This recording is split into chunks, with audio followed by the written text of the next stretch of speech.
ఈ ఉగాది నుండి astrology plus law of attraction తో కొత్త జీవితాన్ని మొదలు పెట్టండి. వెంటనే జేకేఆర్ గురువు గారి పర్సనల్ అపాయింట్మెంట్ తీసుకోండి. నమస్తే అండి. షష్టగ్రహ కూటమి వల్ల ఇండివిజువల్ రాశుల వారికి ఎలాంటి ఎఫెక్ట్ పడబోతోంది, వాళ్ళు ఎలాంటి పరిహారాలు పాటిస్తే ఈ సంవత్సరం అంతా, ఈ కొత్త సంవత్సరం ముఖ్యంగా సునాయాసంగా వాళ్ళకున్న సమస్యల్ని పరిష్కరించుకోవచ్చు, మనకు తెలియజేయడానికి ప్రముఖ ఆస్ట్రాలజర్ బ్రహ్మశ్రీ నందిబట్ల శ్రీహరి శర్మ గురువు గారు ఉన్నారు. నమస్తే గురుగారు. వాగర్థావివ సంపృక్తౌ వాగర్థ ప్రతిపత్తయే జగతః పితరౌ వందే పార్వతీ పరమేశ్వరౌ. ఆదిత్యాయ చ సోమాయ మంగళాయ బుధాయ చ గురు శుక్ర శనిభ్యశ్చ రాహవే కేతవే నమః. శృంగేరి జగద్గురు పీఠాధిపతులకి, కంచి పీఠాధిపతులకి నమస్కారములు తెలియజేసుకుంటూ కార్యక్రమాన్ని ప్రారంభిద్దాం. గురుగారు, గత వీడియోలో మనం ఆన్ ది హోల్ అసలు రాష్ట్రానికి, దేశానికి, ప్రపంచానికి షష్టగ్రహ కూటమి వల్ల ఎలాంటి ఎఫెక్ట్ పడబోతుందో చాలా అద్భుతంగా తెలియజేశాం. అయితే ఇప్పుడు ఇండివిజువల్ రాశుల వారికి ఎలాంటి ఎఫెక్ట్ పడబోతోంది, మనం ఎలాంటి రెమెడీస్ పాటించాలో కూడా సూచిస్తే కొంచెం అలర్ట్ మెసేజ్ లా ఉంటుంది కదా గురుగారు. తప్పకుండానమ్మా.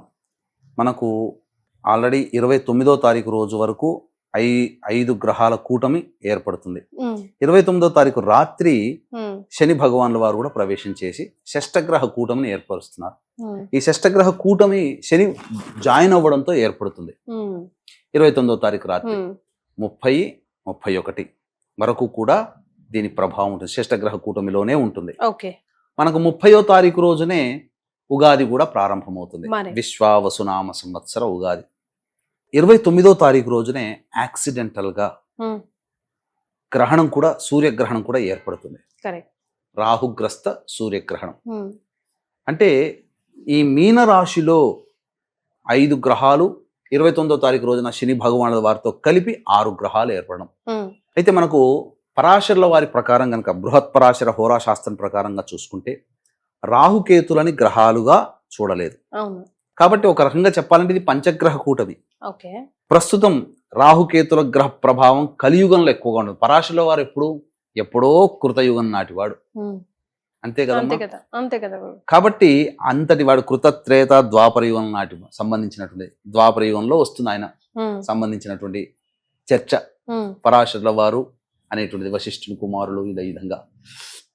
అయితే ఈ సంబంధించినటువంటి ఈ షష్టగ్రహ కూటమి ప్రభావం వలన కొన్ని రాశుల వారికి మాత్రం కొన్ని విపత్కర పరిస్థితులు. ఎందుకంటే మనము ఎందుకు రాశులకి మనం సంబంధించిన చెప్పాల్సి వస్తుంది ఇక్కడనంటే, ఏ విషయమైనా కానీ ఇప్పుడు మనకు ఒక ఎగ్జాంపుల్ చెప్తానమ్మా. ఒక స్కూల్ 1000 మంది విద్యార్థులు ఉంటారు. ఆ 1000 మంది విద్యార్థుల్లో ఒకరిద్దరు ఇంటర్నేషనల్ ర్యాంక్స్, నేషనల్ ర్యాంక్స్ గురించి చెప్పుకుంటారు. మరి దేని గురించి చెప్తారు?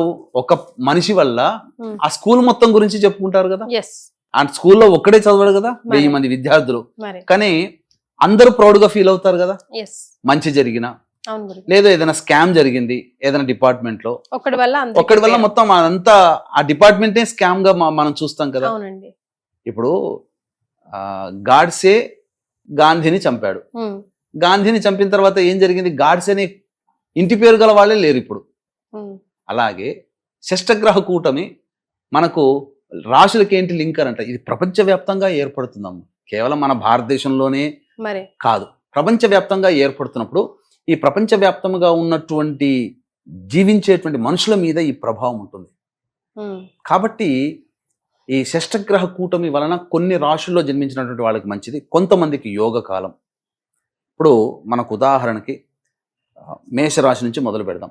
కానీ 12వ రాశిలో అంటే భచక్రంలో, రాశి భచక్రంలో అంత్యము అంటే ఆఖరిదైనటువంటి మీనరాశిలో ఏర్పడుతుంది. మీనరాశి గురువుకు సంబంధించినటువంటి రాశి. అట్టి గురువు వృషభ రాశిలో ఉన్నాడు, భూతత్వ రాశిలో ఉన్నాడు. ఈ కూటమిలో కలవనటువంటి గ్రహము, స్తంభించి ఉన్నటువంటి గ్రహం ఏదయ్యానంటే కుజుడు. కాబట్టి అట్టి కుజుడు మళ్ళీ గురు నక్షత్రంలో స్తంభించి ఉన్నాడు. ఆ కుజుడు ఎక్కడున్నాడు? వాయుతత్వంలో ఉన్నాడు. కాబట్టి మీకు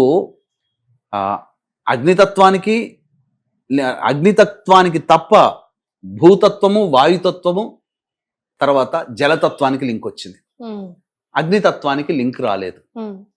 కాబట్టి భూమి మీద కానీ, వాయు రూపంగా కానీ వాయు ప్రమాదాలు జరగడం కానీ, ఘోరమైనటువంటి వాయు ప్రమాదాలు అంటే విషవాయువులు లీక్ అయిపోయి కొన్ని ఇబ్బందికర పరిస్థితులు వస్తాయి కొన్ని దేశాలలో. ఓకే. దానివల్ల కొంతమందికి అనారోగ్య సమస్యలు, కొంతమంది ఇబ్బంది పడడం జరుగుతుంది.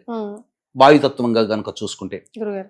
మళ్ళీ ఇప్పుడు ఏం చెప్పబోతుంది, 2019లో కరోనా వచ్చింది, ఇప్పుడు HMPV వైరస్ అని చెప్పి స్టార్ట్ అవుతుంది. అవునండి. ఆ విధంగా దానికి సంబంధించినటువంటి మళ్ళీ కొన్ని అన్ని పడుతున్నాయి, బయటికి రావడం అన్ని బయటికి రావడం చూస్తున్నాం. ఇవన్నీ జరుగుతున్నాయి. దీనివల్ల ఏమవుతుంది, ఎక్కడో వేడి పెరుగుతుంది.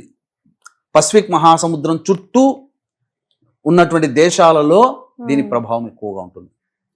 కాబట్టి మన వైజాగ్ కూడా పసిఫిక్ మహాసముద్రానికి సంబంధించినటువంటి, ఇది జలతత్వానికి సంబంధించినటువంటిది. భూతత్వానికి సంబంధించినటువంటి లింక్ గనక చూసుకున్నట్లయితే ఈ భూతత్వంలో ఎర్త్క్వేక్స్ రావచ్చు. ఆల్రెడీ వచ్చాయి, ఆల్రెడీ కాశ్మీర్లో మొన్న వచ్చాయి, చూసాం. 5.2 రిక్టర్ స్కేల్ దాకా వచ్చింది.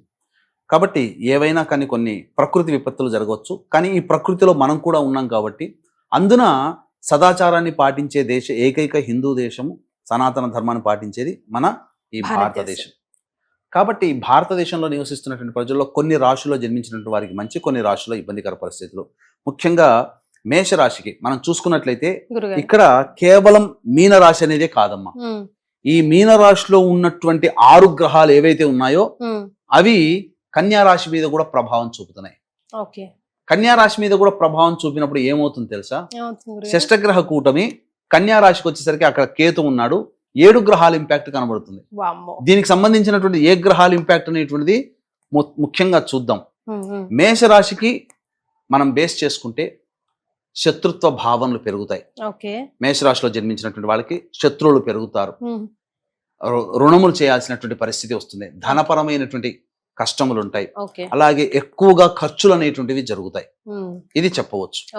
అంతేకాకుండా సామాన్యమైనటువంటి అనారోగ్య సూచనలు ఈ మేషరాశి వారికి ఏర్పడబోతున్నాయి. ఇక వృషభ రాశి వారికి చూసుకుంటే లాభస్థానంలో ఈ షష్టగ్రహ కూటమి, పంచమ స్థానంలో కేతుగ్రహ ప్రభావం. ఈ వెరసి చూసినట్లయితే దీని ప్రభావం వలన ఇప్పటి వరకు ఒక మాయలో జీవించినటువంటి వృషభ రాశిలో జన్మించినటువంటి వాళ్ళకి ఒక మాయ తొలగిపోతుంది. అంటే మంచి జరుగుతుంది. ఏది మనం చేస్తున్నా, మనం వెళ్ళేటువంటి ప్రయాణం మంచిది కాదు, ఏదో మనం రాంగ్ డైరెక్షన్ లో వెళ్తున్నామని వాళ్ళకి తెలిసిపోతుంది. తద్వారా వాళ్ళు చాలా అలర్ట్ అవుతారు. ఇక రకంగా చెప్పాలి అని అంటే అన్ని విధాలుగా ఈ వృషభ రాశిలో జన్మించినటువంటి వాళ్ళు లాభాన్ని పొందే అవకాశం ఉంటుంది. ఇది ప్రధానంగా అంటే వృషభ రాశి వారికి జన్మించినటువంటి వారికి యోగ కాలమే. ఇక పైగా శని కూడా లాభస్థానంలోకి వస్తున్నాడు. అయిపోయింది కదా గురుగారు వీళ్ళకి ఏలినాటి శని. వృషభ రాశి వారికి ఏలినాటి శని ఏం లేదమ్మా. మేషరాశి వారికి ఏలినాటి శని ప్రారంభమవుతుంది. షష్టగ్రహ కూటమి కూడా ఏర్పడుతున్నందువల్ల కొంత ఇంపాక్ట్ ఎక్కువగా ఉంటుంది. ఇక మిథున రాశి వాళ్ళకి గనక చూసుకుంటే దశమ స్థానంలో గ్రహం షష్టగ్రహ కూటమి, దశమ స్థానంలో శని భగవాన్ల వారు, అలాగే కన్యా రాశికి సంబంధించిన ఎఫెక్ట్. కాబట్టి ముఖ్యంగా విద్యార్థులకి, ఉద్యోగస్తులకి, వృత్తి వ్యాపారాల్లో ఉన్నటువంటి వాళ్ళకి కొంత నష్టము జరిగే అవకాశం ఉంటుంది. వాహన ప్రమాదము జరిగే అవకాశం ఉంది. కాబట్టి వాహనాన్ని నడిపేటప్పుడు జాగ్రత్తలు పాటించాలి ఈ మిథున రాశి వారు అని చెప్తుంది. ముఖ్యంగా వాళ్ళ కీర్తి ప్రతిష్టలకి ఏదో దెబ్బ తగులుతుందమ్మా. మిథున రాశిలో జన్మించినటువంటి వాళ్ళకి కొంత అపకీర్తి వచ్చే అవకాశం ఉంటుంది. కర్కాటక రాశి వారికి కనుక వచ్చినట్లయితే ఈ కర్కాటక రాశి వారికి ప్రధానంగా అంటే మిథున రాశిలో జన్మించినటువంటి వాళ్ళకి కొంత జరిగేటువంటిది ఏంటంటే ఆస్తుల అమ్మకాలు కొనుగోలు జరుగుతాయమ్మా. స్థిరచరాస్తుల అమ్మకాలు కొనుగోలు జరుగుతాయి. అది పాజిటివ్. కర్కాటక రాశిలో జన్మించినటువంటి వారికి ప్రధానంగా సంఘంలో పేరు ప్రతిష్టలు పొందిన వ్యక్తుల పరిచయం అవుతుంది. ఇక ఆస్తుల వివాదాలు ఏవైతే ఉన్నాయో అవి కొంత కొలిక్కి వచ్చే అవకాశాలు గోచరమవుతున్నాయి. కాకపోతే విదేశీయానము, విదేశీకి సంబంధించినటువంటి విద్యల పట్ల కొంత అప్రమత్తత వ్యవహరించాలి. అన్నిటికంటే మించి అదృష్టము సంబంధించినటువంటి దగ్గర దాకా వచ్చి వెనక్కి వెళ్ళిపోవడం, అంటే అవకాశాలు ఏవైనా కానీ దగ్గర దాకా వచ్చి వెనక్కి వెళ్ళిపోతాయి.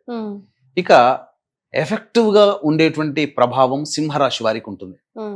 ఈ సింహరాశిలో జన్మించినటువంటి వారికి ఏంటంటే అష్టమ శని ప్రభావము, అష్టమ రాశిలో ఈ యొక్క గ్రహణం ఏర్పడుతుండడం, దీని ప్రభావం వలన ముఖ్యంగా ఆరోగ్యం పట్ల శ్రద్ధ వహించాలి ఈ సింహరాశి వాళ్ళు. అంటే ఒక రకంగా చెప్పాలంటే 2006, 2007, 2008 ఈ 3 సంవత్సరాల్లో ఒక్కసారి సింహరాశి వాళ్ళు గుర్తుకు తెచ్చుకోండి. 2006, 2007, 2008 అంటే ఎగ్జాక్ట్ గా 20 సంవత్సరాల కిందట ఎటువంటి ఇబ్బందికర పరిస్థితులు ఎదుర్కొన్నారో మళ్ళీ అదే రకమైనటువంటి ఇబ్బందికర పరిస్థితులు మళ్ళీ ఎదుర్కోక తప్పదు. కాబట్టి అప్పుడు ఎట్లా అంటే చెరుకు గడ పిప్పి పిప్పి చేస్తే పిప్పి ఎలా మిగులుతుందో అలా స్క్వీజ్ అయిపోయారు సింహరాశి వాళ్ళు. ఇక చెప్పుకోలేరు, అది అంతటి బాధను అనుభవించారు. మళ్ళీ అటువంటి కొన్ని ఇబ్బందికర పరిస్థితులు కొంత ఎదుర్కోక తప్పదు. అష్టమ రాశిలో షష్టగ్రహ కూటమి ముఖ్యంగా ధన నష్టం జరుగుతుంది. ఈ ధన నష్టం జరగడం వల్ల కాబట్టి ఎవరికైనా అప్పులు ఇచ్చేటప్పుడైనా ఏదైనా విషయాల్లో ఆస్తి కొనుగోలు సంబంధించిన వాటిలో జాగ్రత్తగా డబ్బు పరంగా ఇన్వెస్ట్మెంట్ చేసేటప్పుడు జాగ్రత్తగా ఉండాలి. ఇక కన్యా రాశిలో జన్మించినటువంటి వాళ్ళకి విచిత్రమైనటువంటి పరిస్థితి వస్తుంది. మంచి చెడు సమానంగా ఉంటాయి. ఎందుకంటే మోస్ట్ ఎఫెక్టివ్ అంటే ఒక రకంగా డైలమాలో ఉండేటువంటి రాశిలో జన్మించిన వాళ్ళు ఎవరంటే కన్యా రాశి వాళ్ళు. ఎందుకనంటే 9 గ్రహాల ప్రభావం కన్యా రాశి మీద ఉంటుంది. అది మనం ఒకసారి మరొక వీడియోలో డయాగ్రామ్ వేసి చూపిస్తాను. ఖచ్చితంగా దానికి సంబంధించిన బ్యూటీ తెలిసిపోతుంది. కన్యా రాశి మీద ప్రభావం 9 గ్రహాల ప్రభావం ఏర్పడుతుండడం వల్ల 9 గ్రహాలు మంచి చెడు ఉంటాయి. కాబట్టి శుభ అశుభ మిశ్రమాలు ఉంటాయి. కాబట్టి వీళ్ళకి కలిగినటువంటి మాయా పొర తొలగాలంటే దేవుడి అనుగ్రహం తప్ప ఇంకెవ్వరూ శరణగతి తప్ప వేరే ఖచ్చితంగా కన్యా రాశి వాళ్ళు దైవతారాధన ఖచ్చితంగా చేసుకోవాల్సిందే. కాబట్టి ఇక మిగిలిన రాశుల విషయానికి వచ్చేసరికి తులా రాశిలో జన్మించినటువంటి వాళ్ళకి అద్భుత యోగాలమ్మ. కాకపోతే విదేశీ యానం జరుగుతుంది. విదేశీ యానానికి వెళ్ళాలనే కోరిక ఉన్న వాళ్ళకి విదేశీ యానం జరుగుతుంది. కలిసి వస్తుంది. ప్రయాణాలు ఖచ్చితంగా ఆకస్మిక ప్రయాణాలు తులారాశి వాళ్ళు చేస్తారు. రాసి పెట్టుకోండి, ఇంకా అందులో సందేహం లేదు. ఇక అన్ని విధాలుగా శత్రువులపై విజయం అంటే కోర్టులో విజయాలు పొందుతారు. ప్రత్యర్థుల మీద వ్యాపారం చేసే వాళ్ళైతే వాళ్ళ మీద పై చేయి సాధిస్తారు. ఏదైనా కానీ యోగకరంగా ఉంటుంది తులారాశి వాళ్ళకి. ఇక వృశ్చిక రాశి వారికి మానసికమైనటువంటి ఆందోళన తప్ప ఇంకా ఏ రకమైన ఇబ్బంది ఉండదమ్మా. చాలా మటుకు సేఫ్ సైడ్ గా ఉంటారు. కాకపోతే ఆలోచించింది అమలు చేయలేకపోతారు. కానీ గ్రహాల అనుగ్రహం సంపూర్ణంగా వృశ్చిక రాశి వారికి ఉంది చెప్పవచ్చు. ఇక ధనుస్సు రాశిలో జన్మించినటువంటి వారు ముఖ్యంగా తల్లిగారి ఆరోగ్యం పట్ల శ్రద్ధ వహించాలి. ఇంట్లో ప్రశాంతత ఉండదు. ఇక 3 నెలల పాటు ఏప్రిల్ మే జూన్ వరకు తప్పదు. చికాకు సమస్యలు కుటుంబంలో ఉంటాయి. వాహనాన్ని నడిపేటప్పుడు జాగ్రత్తలు పాటించాలి. ఎందుకంటే ఒక 90 రోజుల వరకు దాని యొక్క ఇంపాక్ట్ ఉంటుంది. 108 రోజుల వరకు దాని ఇంపాక్ట్ ఉంటుందమ్మా. తర్వాత ఉద్యోగంలో మార్పులు చేర్పులు జరుగుతాయి. ఇది జరుగుతుంది. కీర్తి ప్రతిష్టలకి భంగం కలిగేటువంటి విధంగా ఉంటుంది. ఇక మకర రాశి వాళ్ళకి మకర రాశి వారికి యోగమైనటువంటి జీవితం. కాకపోతే తండ్రి గారి ఆరోగ్యం పట్ల శ్రద్ధ వహించాలి ముఖ్యంగా చెప్పవచ్చు. ఇక ఆస్తి వివాదాలన్నీ కూడాను సెటిల్మెంట్ అవుతాయి. సంఘంలో పేరు ప్రతిష్టలు పొందిన వ్యక్తులు పరిచయాలు అవుతాయి. మీకున్నటువంటి ఈ మకర రాశిలో జన్మించినటువంటి వాళ్ళకి సమస్యలు ఏవైతుంటే అవన్నీ కూడాను ఎదుటి వాళ్ళ సహాయ సహకారాలతో పూర్తి చేసుకుంటారు. సమస్యల నుంచి బయటపడతారు. కుంభరాశిలో జన్మించినటువంటి వారికి ముఖ్యంగా ఆరోగ్యం పట్ల శ్రద్ధ వహించాలి. అలాగే మనస్సు వికలంగా ఉంటుంది. వాక్కుని ఎంత అదుపులో పెట్టుకుంటే అంత ఆనందంగా వీళ్ళు జీవిస్తారు. కుంభరాశిలో చేయాల్సినటువంటి వాళ్ళు వాక్కును అదుపులో పెట్టుకోవాలి. అంతేకాకుండా కంటికి సంబంధించినటువంటి సమస్యలు పెరిగే అవకాశాలు ఎక్కువ ఉంటాయి. ధన నష్టం కూడా విపరీతంగా జరుగుతుంది. ఇక మీనరాశిలో జన్మించినటువంటి వారికి అయితే వాళ్ళంతా కన్ఫ్యూజన్ స్టేటస్ లో ఉంటారు. దాంపత్య సమస్యలు వచ్చే అవకాశాలు ఎక్కువగా ఉంటాయి. ఆల్రెడీ దాంపత్యంలో ఉన్న వాళ్ళు కానీ, లేకపోతే భాగస్వామ్య వ్యాపారాలు చేస్తున్న వాళ్ళు కానీ, లేదా ఎవరితో కలిసి పని చేస్తుంటారో వాళ్లతో కాస్త విభేదాలు వచ్చే అవకాశం ఉంది. కాబట్టి జాగ్రత్త పడితే మంచిదమ్మా. కాబట్టి హోల్ అండ్ సోల్ గా చెప్పాల్సినటువంటిది ఏంటంటే ఈ గ్రహణ ప్రభావం కొన్ని మీనరాశిలో కూడా ఏర్పడుతుంది. మీనరాశిలోనే షష్టగ్రహ కూటమి కాబట్టి వృషభము మరియు తుల మకరం రాశి వాళ్ళ అందరూ కూడా ఓవరాల్ గా సేఫ్ సైడ్ లో ఉంటారు. మిగతా రాష్ట్ర వారికి అనగా మేషరాశి, మిథున రాశి, కర్కాటకము, సింహము, కన్య, వృశ్చికము, ధనుస్సు, కుంభము, మీనము ఈ 9 రాశుల్లో జన్మించినటువంటి వాళ్ళు మాత్రం సమస్యాత్మకమైన జీవితాన్ని ఒక 3 నెలల వరకు గడుపుతారు. ఇవి అంటే ఈ సమస్యలు బాధించకుండా ఉండాలంటే దేవతా అనుగ్రహం యొక్క పార్వతీ పరమేశ్వరుని యొక్క పాదాలు పట్టుకోవడం తప్ప ఇంకా వేరే దేవత నీవే శరణం మమ అనుకుంటూ ఉంటే తప్ప దైవాన్ని నమ్మి దేవతారాధన చేసే వ్యక్తికి ఏ రకమైనటువంటి ఇబ్బందులు కలగవు. గురుగారు, మరి మీ పీఠం ఆధ్వర్యంలో ఎలాగో ఇప్పుడు రెమెడీస్ మనం అందరం చేసుకోవాల్సిందే, అట్లీస్ట్ దేవుణ్ణి ఇష్టదైవాన్ని మాత్రం గట్టిగా పట్టుకోవాల్సిందే. మోరార్లెస్ అన్ని రాసుల వారికి ఎఫెక్ట్ అవుతుంది అంటున్నారు కాబట్టి, మరి మీ ఆధ్వర్యంలో చేసే ఈ పూజలు కానీ ఎలా హెల్ప్ అవుతాయి అంటారు గురుగారు? ఎలాంటి ప్రభావం చూపిస్తాయి అంటారు? ఇప్పుడు షష్టగ్రహ కూటమి, సూర్యగ్రహణం రెండు ఒకే రాశిలో ఏర్పడుతున్నాయి కదా. అవునండి. ఇంకా ప్రత్యేకించి ఇంకా వేరే ఇంకా ఈ రాశులు ఆ రాశులు క్లబ్ అనేటువంటిది ఉండదు. వృషభ రాశి, తులారాశి, మకర రాశి చక్కగానే ఉంటుంది.